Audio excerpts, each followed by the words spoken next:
Hey everybody, we're going to take a look at this first reaction here called glycolysis.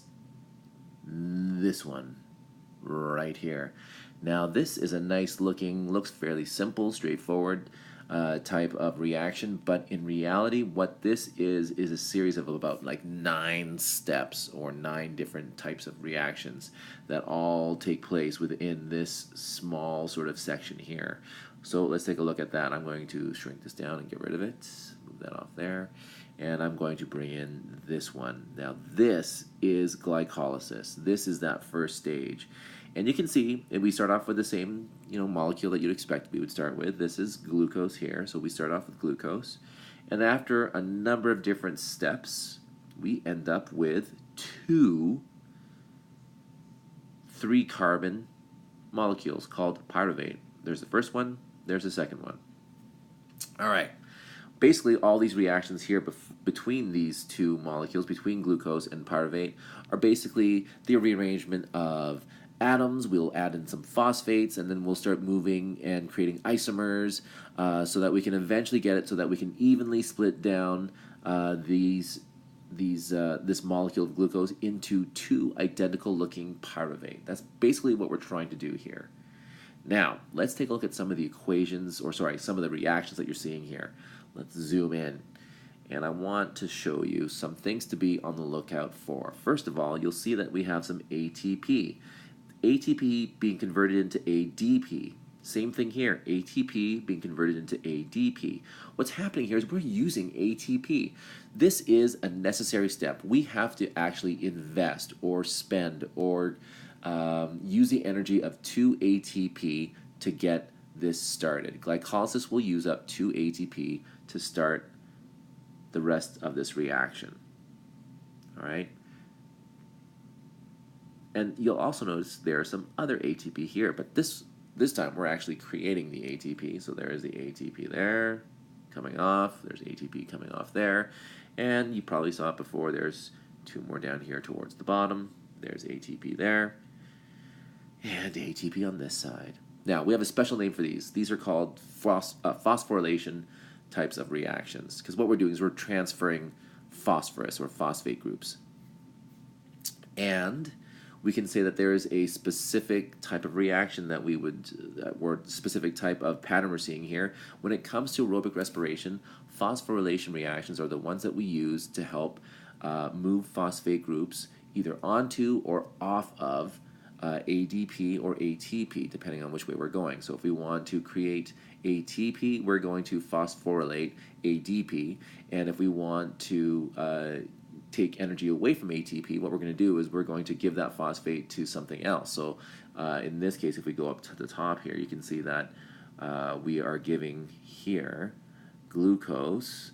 We're giving a phosphate group from ATP, so we would then say we are phosphorylating glucose. The phosphorylation reactions will use a specific type of enzyme. They are called kinase enzymes. And you'll see that in this case, we are going to have at least 4 different types of kinase enzymes because we've got 4 different reactions that require enzyme control there. We're not quite done yet. Later on, we're going to see that there is also the need for us to look at a different type of reaction, which is this one. We have NAD plus turning into NADH, and there it is again. This is another important type of reaction. This is a redox type of reaction because we are moving hydrogens here. And in fact, what we're actually trying to do is we're trying to move electrons, but they often come packaged with a hydrogen, so we're moving hydrogens here. And you can see there is the NAD plus, and it's now becoming NADH, so it has received a hydrogen, so we can then say that in this case, NAD plus just got reduced because it just received an electron. It gained an electron.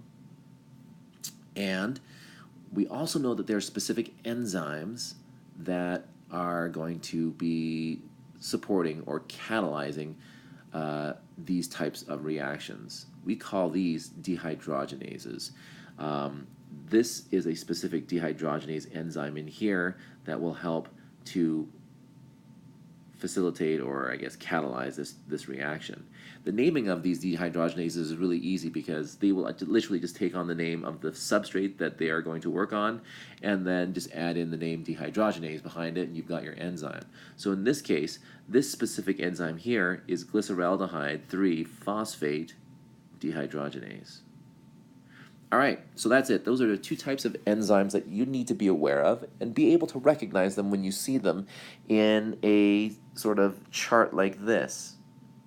There are a few other things I want you to be aware of. The other things is this. We need to, and we're going to make sure that we remember the enzyme that is in here. There's an enzyme at this stage. It's called Phosphofructokinase.